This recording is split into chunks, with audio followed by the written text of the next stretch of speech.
Before I start, I just want to say, Lord, give me the strength to express myself without any fear, without the anxiety, without any malice. I'm not here to destroy anybody. I'm here to be, I've been saying this a lot lately, honest and transparent.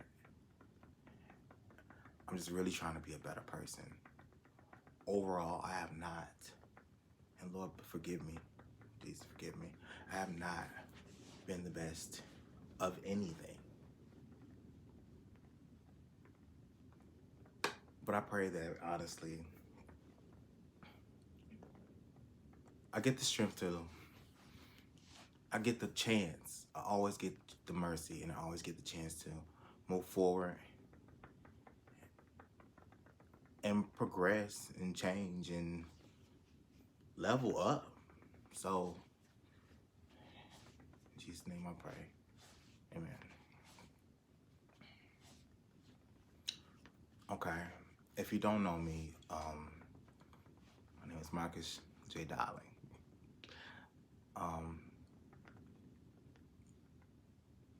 I needed to make this video. I needed to make this video. And I needed to make this video not for you, but I needed to make it for me. You know, I've had I think this has to be this has to be the most confusing, most frustrating, the most interesting year of my life. I'm not gonna say it's the worst year of my life, because I will never know that until this is all over. But I want to talk about this so I don't have to talk about it anymore. And it's not because anybody's completely asking, people ask sometimes, but it's more so of me. And I don't know if I keep telling the story of what I've been through with my mother's death over because I need to believe it, or is that how I'm coping from it? So anybody that has gotten like maybe, you know, there are a few people that have gotten like calls or text or even had conversations with me, you know, and honestly, I'm gonna be real with you, you know, whether I was sober or whether I was drunk, I've tried my best over the years to not abuse substance, like, you know, alcohol, of course. You know, and I mean, it's embarrassing at times, you know, depending. But it's something I think that just people need to hear, because, you know, sometimes people they're not strong enough to face themselves. And so by looking at this gives me a mirror. You know, I'm going to need to hear this back. And I need to hear this back for me. So I put this out. So maybe there's somebody else that can express themselves the way I express myself, or am able to get in front of a camera, which don't think this is easy. Don't think it's easy now. But somebody sitting back here has the same or similar story, or similar enough to understand exactly what I mean. So I was saying, like, even like, I want to just apologize, you know. And I know it's okay. People say it's okay, you know, but it's kind of not, you know.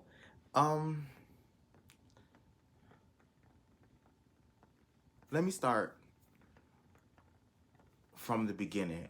And I don't want to, I'm not going to completely expose. I mean, if you have questions or anything like that, please let me know. But because I just want to be able to use my experience to really help somebody else, because no one wants to know what that feels like.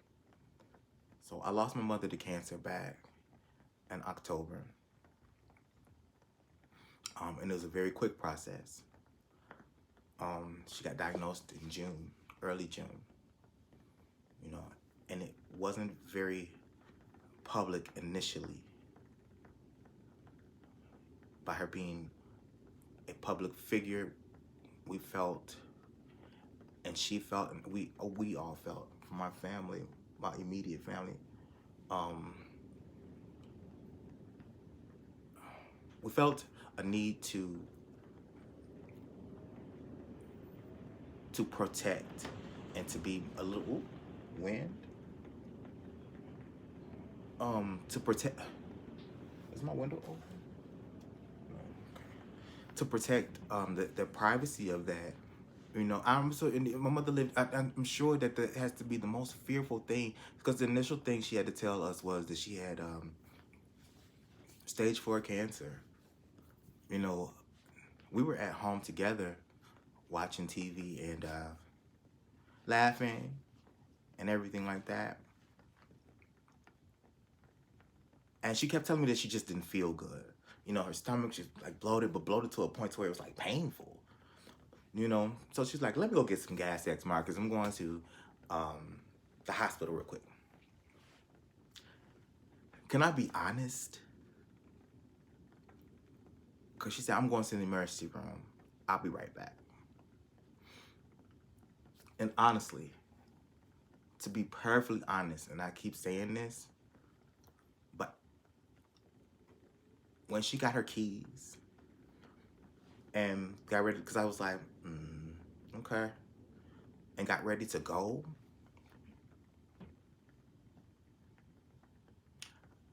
I knew what was about to happen. I don't know if that was like revealed to me so I can be prepared. I think I always get kind of removed, or very, you know, when somebody's getting ready to pass, or like it's usually I get distant. And it's not on purpose, but it just happens. Something happens to where we become like a little distant, or not even communicate the way we used to. You know, and I guess it kind of softens the blow for me. You know, and I don't know if God just thinks, you know, if God knows, because now God knows me better than I know myself. But if He just knows that you're not gonna be able to take it, you know, as well as if it was, you know, presented to you by surprise. So maybe around 9 o'clock at night, she called me and she said,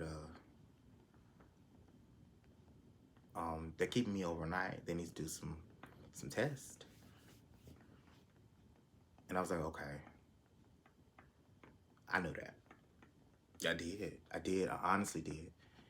And I knew what the next step was, because the next day she called me. She said, hey, are you around anybody? And I'm like, no. And she said, are you on the phone?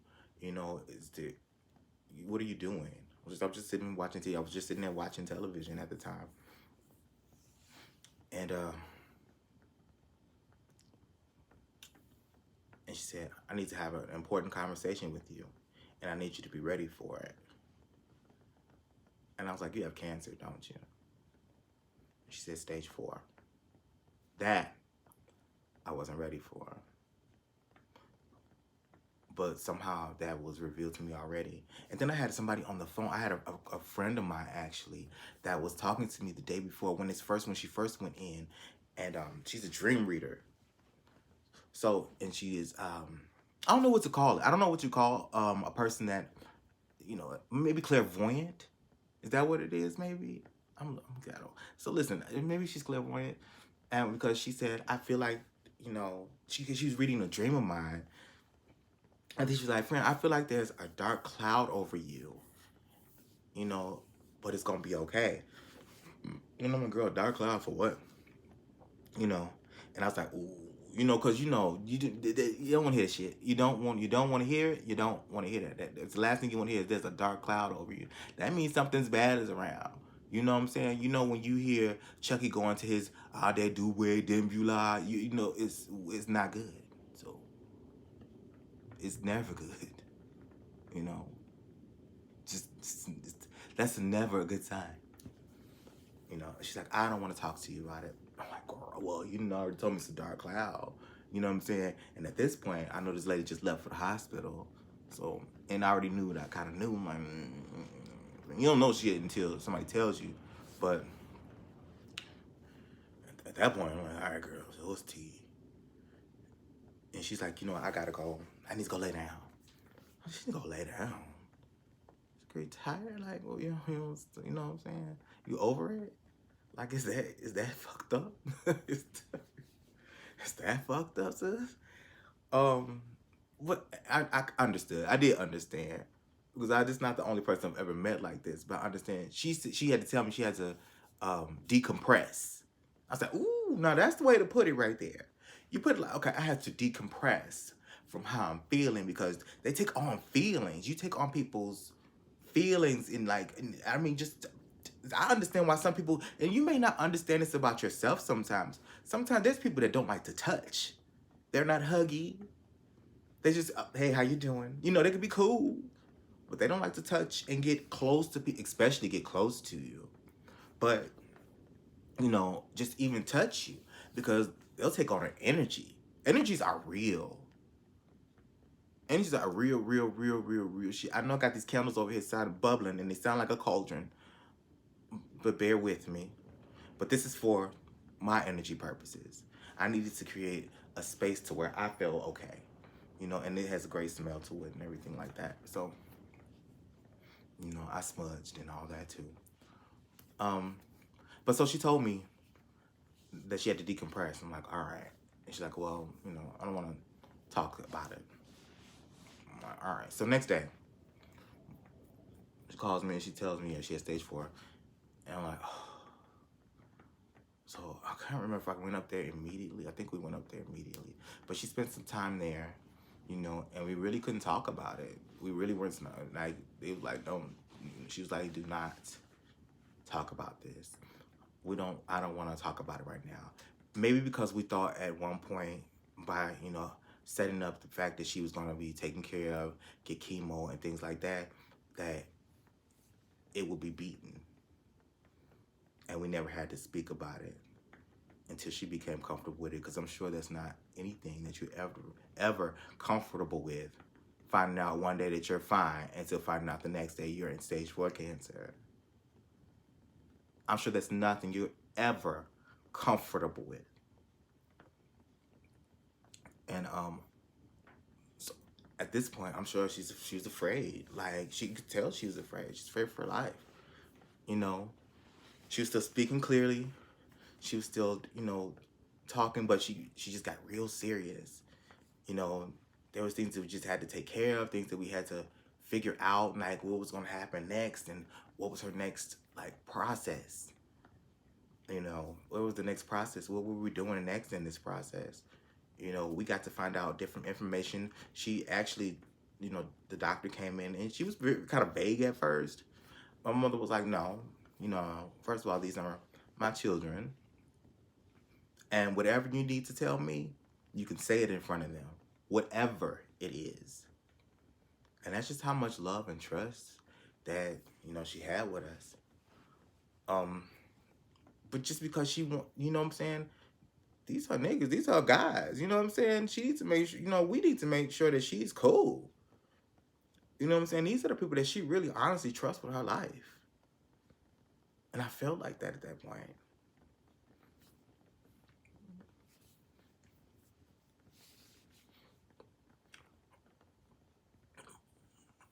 But I didn't know what I was taking on. Because honestly, I was so lacking in responsibility and in my head, in my mind, in my everyday life. Very lacking in responsibility and even taking care of myself. In every aspect. I was losing it. I was losing it so hard. I had got to a point to where I got a lot better. A lot better. Because I had almost lost it. But I grew slowly. And then I slipped back. And I grew more. And then I slipped back. But at that point, I was like, okay, you know, what are we doing? We spent some more time going through treatments. Eventually, we had to talk about it. That process was very interesting because there was different things that she just wanted to request to remain private just for a moment while we figured things out. You know, um, there were things that were said, and there were things that were done. Whether I know about it or not, um, that she spoke to me about. She spoke to us about. You know, whether it was us, whether it was me, whether it was my brother, or whoever she needed to know. And she had to make sure that the next steps were okay. So she went through a round of chemo. I'm gonna speed this up a little bit. I'm sorry. She went through a round of chemo. In which she was just very afraid she had to go through different things that involve that process, because everything is just so scary, because you're pretty much telling somebody that they're gonna pass. When you get to that point, it's like, oh, wait, where do we have to go back to? You giving me nothing to work with. You giving me a pillow and no fluff. I just gotta lay on this and make it happen. And so there was a round of chemo. She stayed in the hospital for a while. She had some things happening with some wounds, because they want to find out what was going on in her body. And one wound turned into another. I don't know if anybody knows about a ileostomy bag or anything like that, but that was the horror story of this whole process. Really, it really, really, really was, because we just couldn't get the thing to stay on. Honestly, you just couldn't get to stay on to save anybody. You just couldn't get this thing to stay on for at least a month or more. So when she finally got a chance to come home, we were getting ready. Now, we had already spent 2 years, almost 2 years out of school, and away from our jobs and everything like that. I only had to go to do a few things, like maybe a few times a week, as far as work. But it wasn't a 5-day situation. It wasn't a 5-day event anymore, And so when she came home, it was 2 days before we got ready to go back to work, and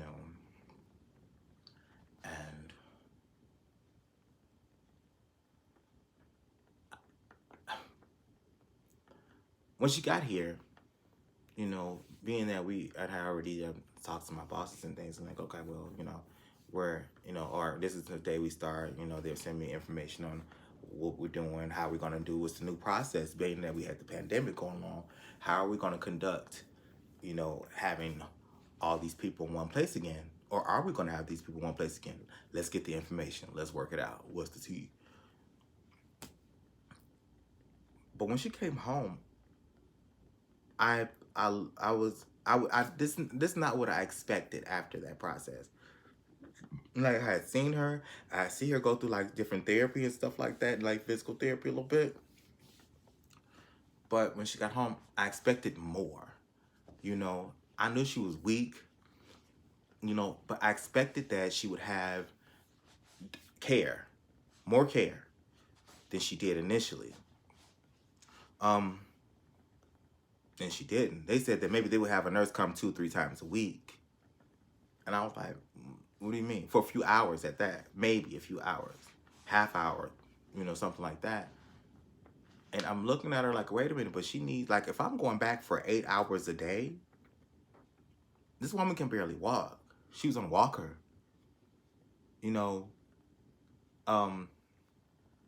How is she going to eat? How is she going to make her food? She felt stronger at the time, But she also had something that made her like her hands and her feet, I forget what it's called, um, made them numb. And so she wasn't as confident with walking. But I knew that my mother would also pull stuff like going up and down stairs. If nobody was here and she had to be here alone, then yeah, she would probably have tried to pull it. And I just couldn't, I couldn't afford that. You know, I was like, so what do we do? You know, does we do get this? Does somebody come out? You know, can I call? Is there a service that I call, or you know, to come every day while I'm gone? You know, at least until I get home. You know, and I can take over from there. Oh, but no, no, no, no, no, no, no, no. This process was not that easy. Was not that easy. I did not know that this was going to require 24 hours a day. 24 hours a day. Um, so I was like, I can't leave her here. And I decided, I asked her that night, I said, do you want me to stay home from work and take care of you? She said, yes. And I was so shocked. I was like, oh, because she would never have said that if she really didn't need it. Or she really wasn't confident that she was dead serious. Oh, yes, yes, yes. You know what I'm saying? And so after hearing that, I was like, okay, let's rework this. You know, maybe a few days later, she had got sick again. No, that wasn't how that went. I want to say, yeah, maybe a few days later, maybe not too long after that, she got sick. And she had to go, yeah, maybe 2 days later, she had got sick again, and she had to go back into the hospital for a while. That's when the whole ileostomy bag and everything came about. When she came back home, she had open wounds because, you know, they found out that she had, you know, ruptured something like a intestine or something like that. So we had a big cut, and then we had ileostomy to work with, in which the nurse came, and honestly, they gave me this one with like really just open, just like kind of open, and they showed me how to just take care of it. I had people here, I had family here and everything that were working with me and that were by my side to see exactly what was going on. But you gotta remember, these two people have lives as well. You know what I'm saying? They're not gonna be here 24 hours or anything like that. I needed to be visual, front row and center. And at this time, my hair was a lot longer too. You know, that it has a story behind that. Hair was a lot longer. Um, and so just by watching them put this together, and then they say, "Good luck," literally. That's they told you. They said literally. I says, "Good luck." I'm like, good.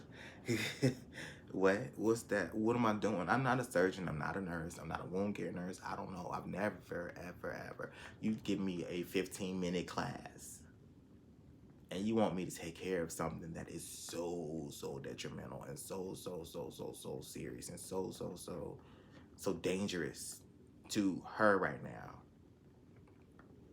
Can I trust myself with this? And I had to make up my mind to really like refocus who I was. And it didn't take anything though. I just had to ask God to help me and guide me through that, for real, for real. But you know, you had to just do different things that I just didn't think that I would ever have to do. You know, because that's never a field I was ever like for interested in that way. But all in all, things progress just really fast. I want to take this into a whole nother level. So she got really sick, day by day during this 3-month process. Okay, and she just declined. Did she start forgetting things? Then there was more chemo, and then the second time, the third time we tried to go to chemo. The second time she went to chemo, she ended up getting dehydrated because she didn't drink enough water. I couldn't really get her to eat or drink enough beforehand, and so like, you know, when we got ready to go, she tried to choke down, and so I was like, that's not gonna work like that. You know what I'm saying? But I appreciate the effort. Um, and it ended up sending her into dehydration. Um, she went in there for a little while. You know, hated the hospital. The hospital's all Ingles was horrible.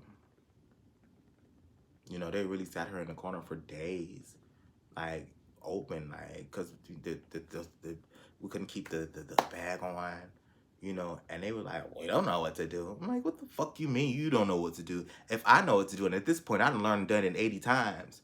You know, if I know what to do, what do you mean you don't know what to do? The only problem with me is I couldn't get the supplies fast enough. We were going through them so quickly because we couldn't keep up. Like they couldn't keep up with having enough of them for us. You know, because they kept falling off. You know what I'm saying? Every time you lose one, you got to go to another one. You can't re-put it back on. There's no stitching it up. There is no tape. There is no glue. There is nothing for it. You have to start all over from scratch. So I learned all types of tricks and things and knickknacks and whatever. You know what I'm saying? I know how to, you know, keep this thing working and keep it on. So I couldn't understand why there were nurses and doctors and say, "Oh, okay, well, you know, we'll see in a minute. We'll figure it out." You know, she ended up going to a better hospital at the university here, which really took care of things. There was a nurse that really took time, gave me books, and took time with me to really show me. She told me to show up early so she could really show me how to really take care of these open wounds. Open wounds are no joke, especially when they're close to something like an ileostomy bag. You know, there is so much risk. There's um, so much you have to just keep sanitized and keep clean, you know, so you don't affect, so you don't hurt the person you love.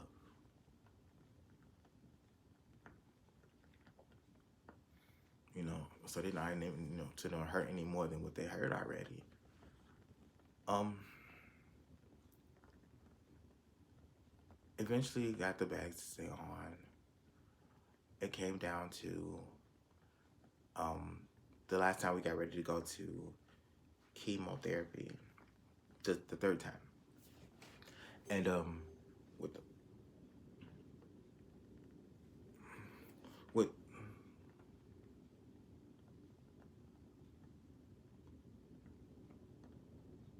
I live in the hood. I gotta be careful. So, you know,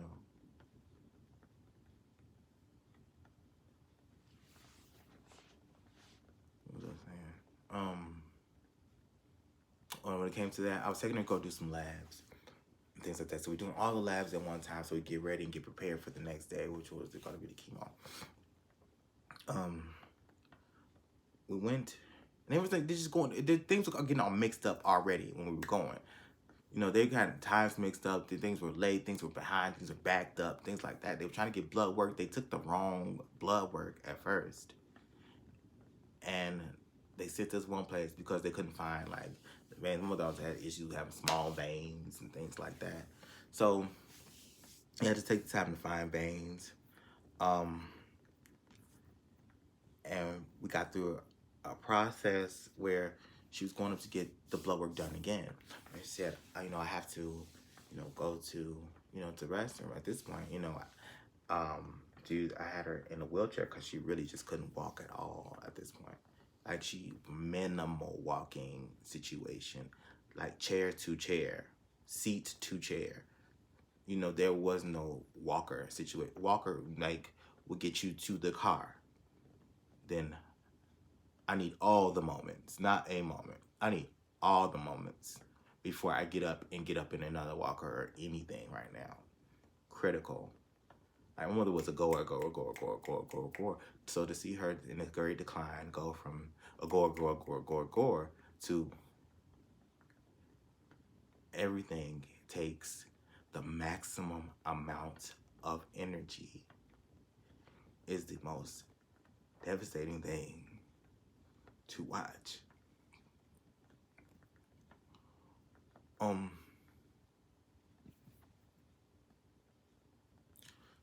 so we were getting laps done. She asked me to go to the washroom, so take her to the washroom. So I can like, change the bags and everything like that, and like just get, make sure that she's, ready to go to the next step.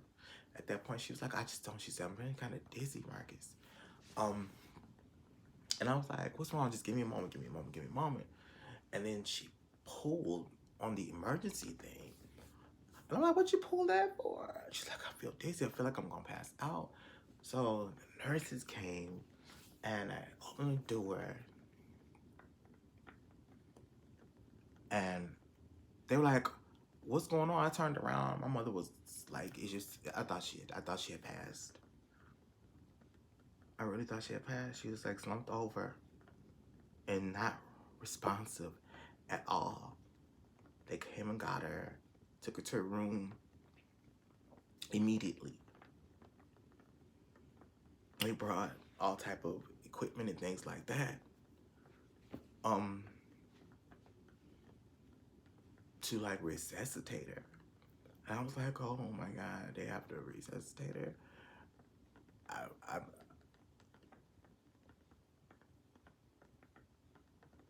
is this it? Is this, well, I know you're really sick, but is this happening today, right now?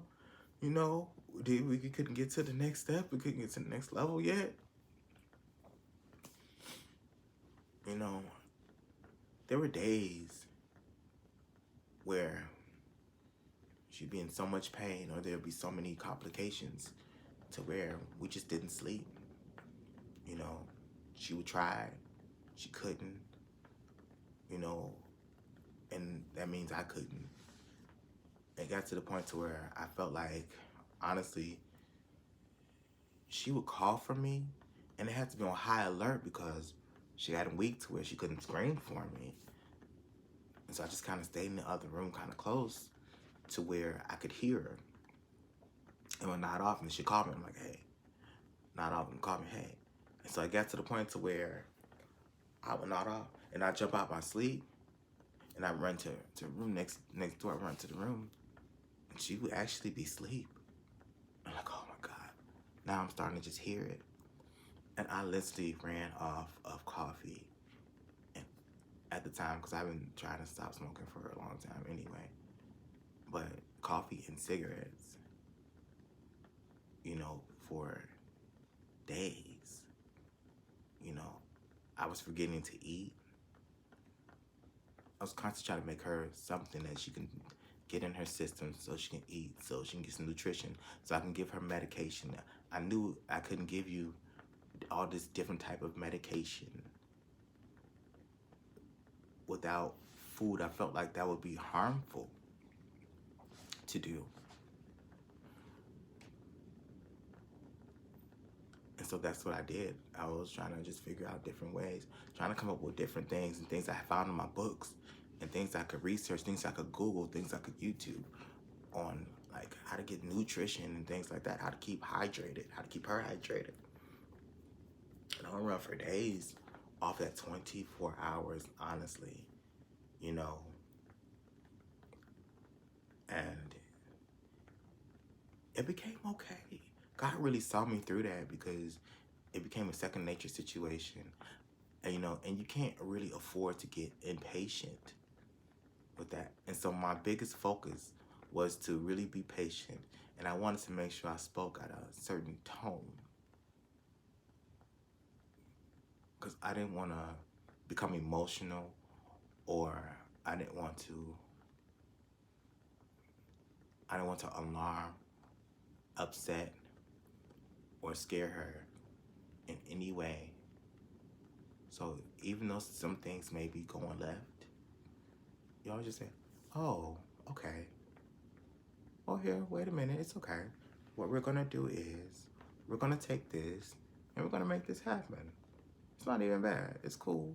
And your head like, oh, shit! But you can't tell somebody that, I mean, you can't say that. You just can't. That's the most insensitive shit in the world, and somebody's sitting there losing their life. How dare you? How dare you?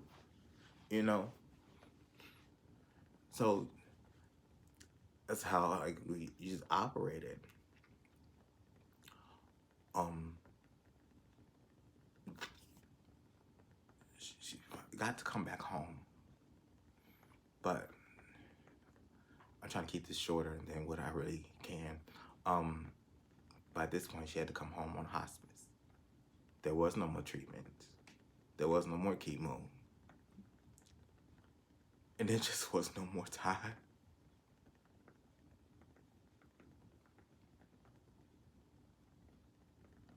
It gave me a date initially, and that date stayed true to the end. Actually, a little sooner than what they gave me. They gave us,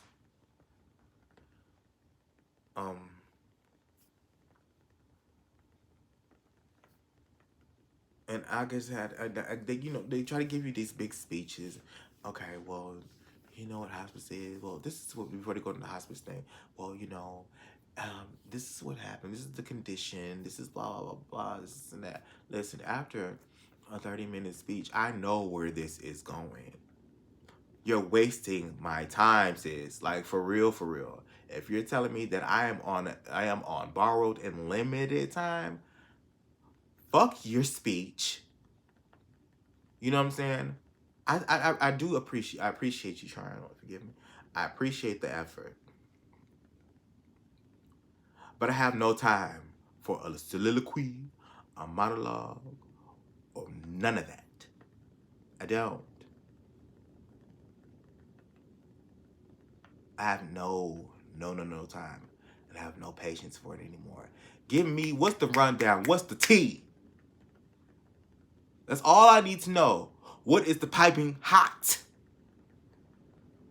So I know what the fuck to do next.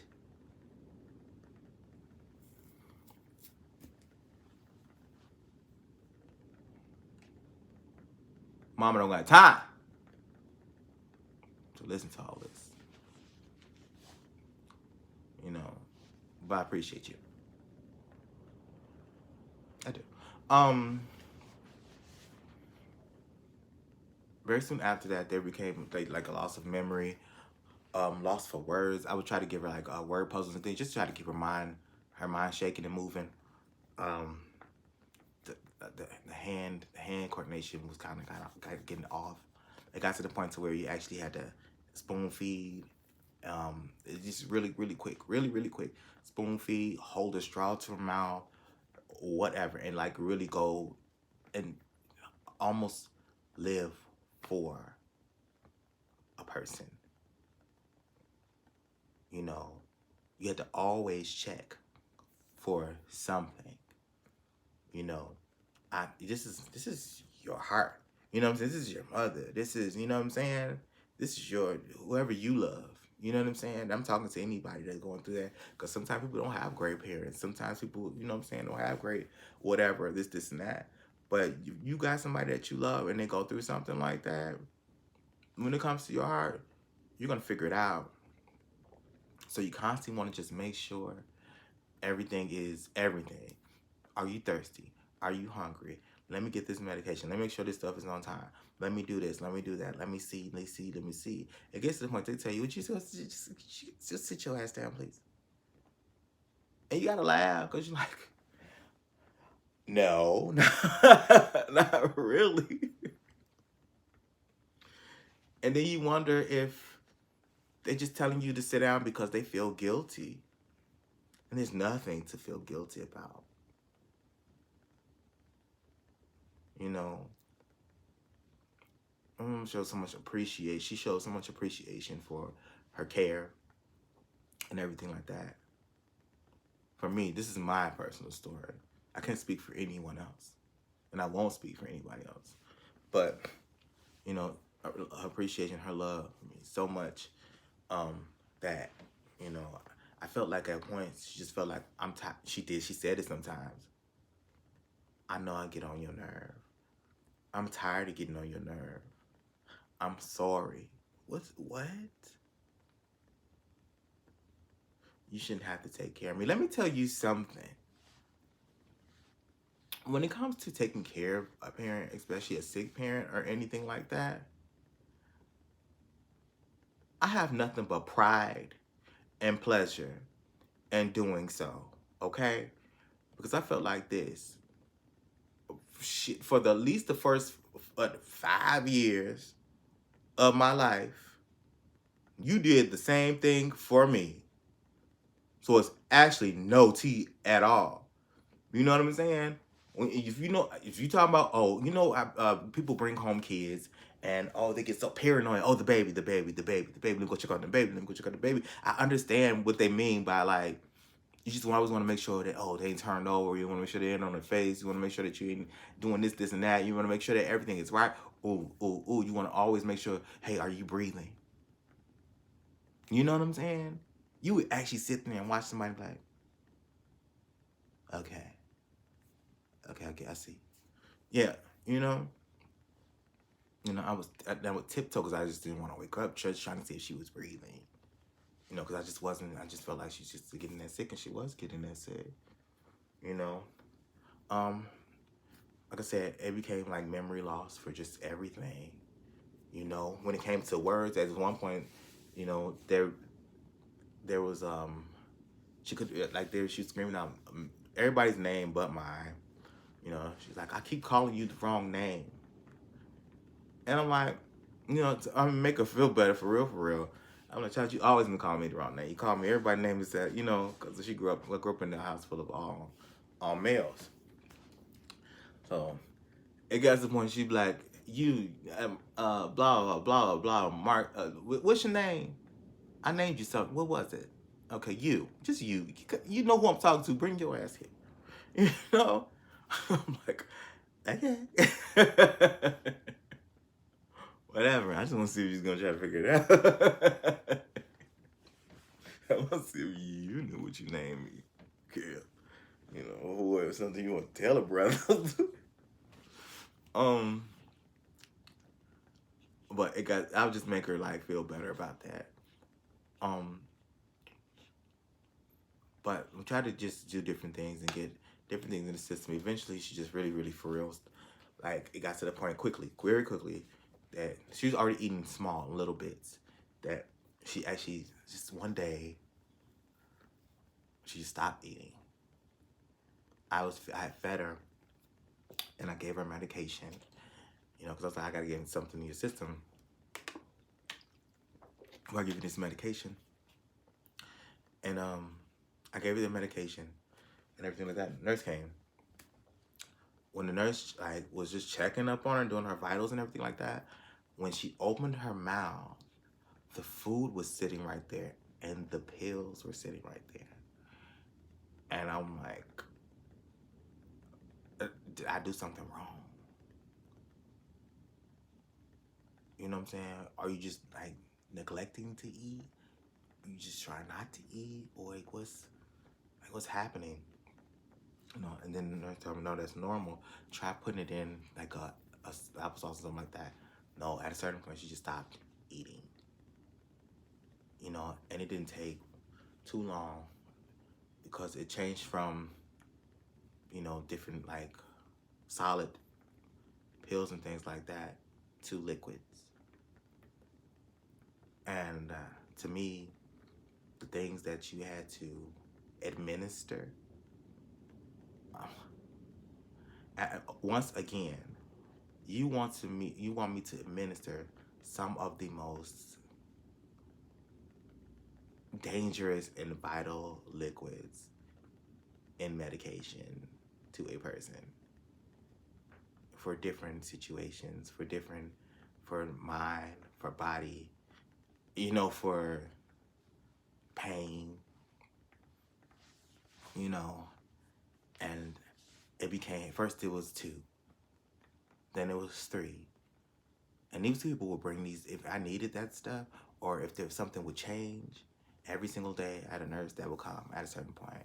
Because she was like, okay, well, you got to remember this is the part where we start a transitioning process. That word is not cute. I mean, I guess that's the best way you can put it. But every time somebody says that, You know what they're saying. You get it. Oh, you definitely get it. You definitely get it. And all you saying is, girl, stop. Just, don't. You ain't got to be so cute with it. Like, for real, for real. We figured, yeah, I'm here. I know. Um, but they would like change every day. There would be something else new. They give me a new schedule, and then in the middle of the night, like, let alone which she started sleeping. Yeah, she did start sleeping.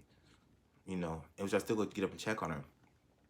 But then it became a point of medications coming. When that happens with those people in the hospice and everything like that, they will bring you these medications because they need them right away.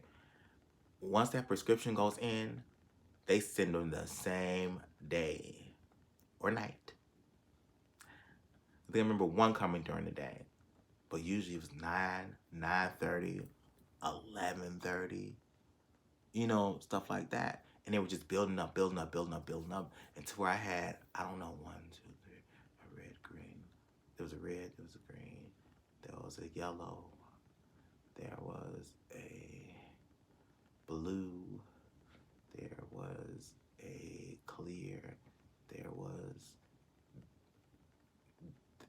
was like 7 or more different bottles for different things of different medications that you had to take with a pulling syringe and administer under the tongue. This is when it started to fuck with me. It started to fuck with me when now I keep giving it, give it, no matter what. I'm like, well, there's no food in our regular day in life, in our regular head. You think, don't take no medication without food. But at that point, you get medication no matter what. You do. And you constantly do that. And it's really to keep a person comfortable with transitioning. I get it. It's to keep them comfortable with their transition. Keep their mind at ease. Keep their anxieties down. Definitely keep pain away and off, at least as much as you possibly can.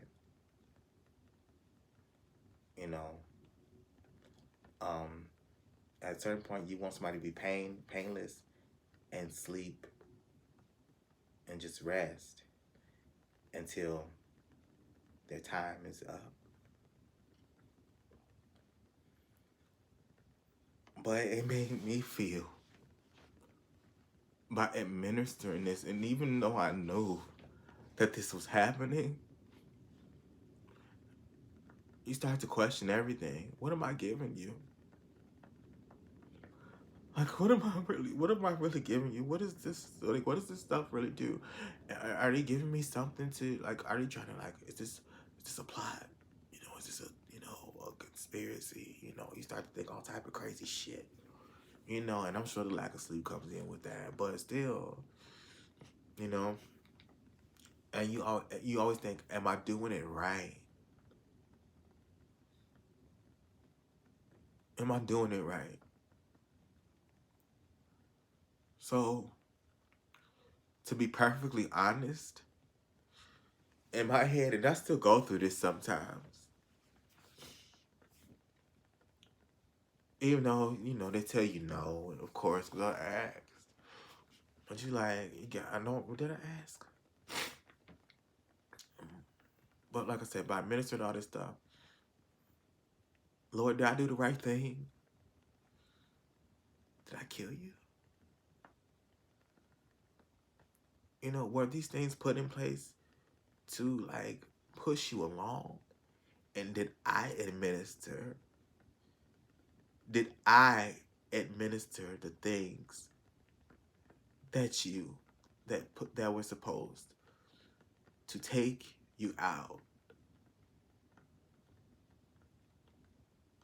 And that sticks with me. And I really have to figure that out. Because I sometimes say no, but then sometimes I'm like, oh, dude, like, how do you feel?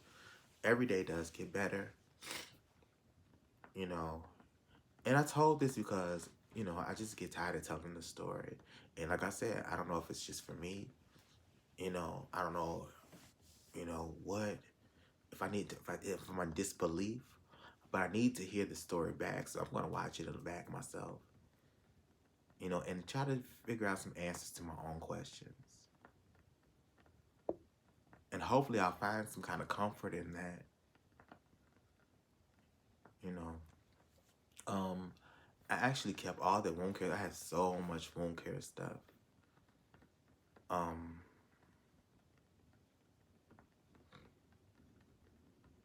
but okay. Well, anyway, to really really wrap this up. At the very end of it, I remember going to get her favorite color, floodlights, and I started like lighting up the around the house with her favorite color, purple. And I remember I started putting up Halloween decorations, because they weren't up yet. And so I made it like a beautiful display in the back, actually. It's a nice display. I did that, no shade. But it's a nice display because I know we always put up like decorations and displays for like my nephew. And I was like, he can't not see a display or something like, while all this is going on, all these adults are going around, going through this morning, and having all these discussions, and there's some people crying, there's some people talking in the corner, there's different things going on. You know that something serious is happening. You know what I'm saying? These kids always need something. They need something bright and whimsical and distracting. You know what I'm saying? And so this is the same time that this will always happen anyway. So I need that to happen. So I created this whole situation. And I want to make sure that he was able to see it. So he was out there, and he played in that whole little. It was like a little mini pumpkin patch situation going on that whole time, away from all the energies that were already inside. And I really got a lot of joy out of that. Only thing was when I actually finished, I sat down and ate, and not too long after that, I found that she had actually passed. And I knew it. I knew that was about to happen.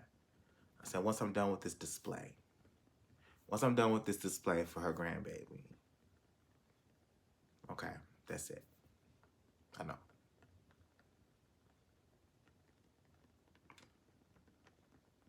So, like I said, I kept all the wound care stuff. I got boxes of this stuff. And my real goal is I'm not getting rid of it. People say throw it away. But I got like stuff I pray to God nobody ever has to go through what I've gone through. But I know from life, and I know by being, by being as old as I am now, I know that I'm not the first, and I won't be the last. To even have the same situations or the complications that I went through or that we went through. So my plan is to keep that stuff because if somebody ever needs it, I want to make sure they have it. I want to make sure that all the extra everything that I have, somebody can use, can have. When it comes to getting supplies, it takes time for people to get in the system to get those type of supplies, especially in the abundance like we needed it at the time. And if it ever gets down to that point, I want to make sure that they have it day or night. Day or night, they can get it. If anybody ever needs some help, I want to be able to assist and show them the different tricks that I learned, the different tricks that I made up myself. I want that to be easier for them than it was for me. That's why I keep those. That's why I keep those supplies. I put them away, but I do have them, and they're all separated and stuff like that. Um, all in all, like I said, I keep saying it. I think it was such an honor and a very big privilege, even though this sounds so sad, to be able to have be able to take care of somebody to that point. Like I said, you can take care of me coming in this world. You know, I get a chance to take care of you going out. I had an uncle that said, you know, and this is, I think it's in the Bible too. They said you're supposed to rejoice when people leave. They going, you know, to glory, and you're supposed to cry when babies are born because they got to go through life. You know, and sometimes even I'm sure as parents, I'm not a parent myself, but I'm sure as parents, you know, there's a song called "If I Could." I protect you from the sadness in your eyes, but you know what? There comes a point to where maybe you have to leave, and there's nothing else you really can do but let them figure it out. And it's reality. You know, I'm sad you're gonna have to go through the rest of your life without me able to show you the years that I have on you already. That's very, very, very, very interesting. But this actually reminded me of, I'm gonna end. I'm gonna end. I promise I'm gonna end. It's almost been an hour, but I needed to tell this story. If anybody knows that book, there was a children's book, and this reminded me of that book. And I don't know if this was like a revelation or like what was happening with this whole thing. But as children, my mother used to read us this book, and there was a song in it saying, "I'll like you forever, I'll love you for always, as long as you're living, my baby, you'll be." And that's when she first had her child and took care of him up until he grew up.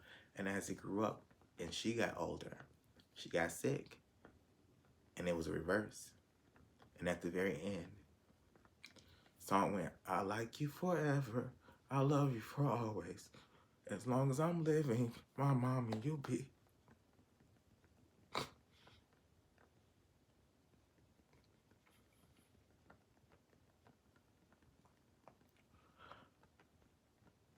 God, thank you for getting me through that. I thank anybody for listening. Everybody and anybody for listening. If you have any questions, if anybody needs any kind of anything I can give, any kind of advice or anything I can give, I don't know, people that's going through something like that or feeling a certain type of way, you know, you can message or anything.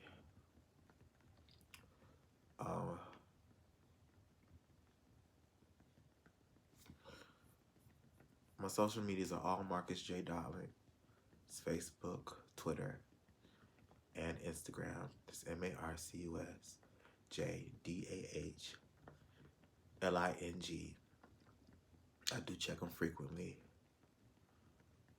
I am still on Southside Radio Live.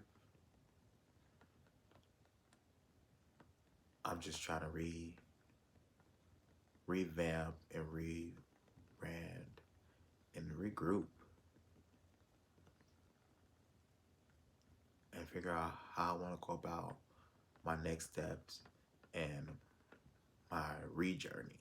Not my re-journey, but a new journey. And it's not a so I'm not going to repeat any of this, any of that. But I promise myself I'm going to be better. You know, no matter how you feel about me, or how anything. Like I said, I apologize to anybody that I may have put too much on or too much at or anything. I really do. But this is how my story goes. And this is what I'm doing, and this is where I start my rebuild. Thank you.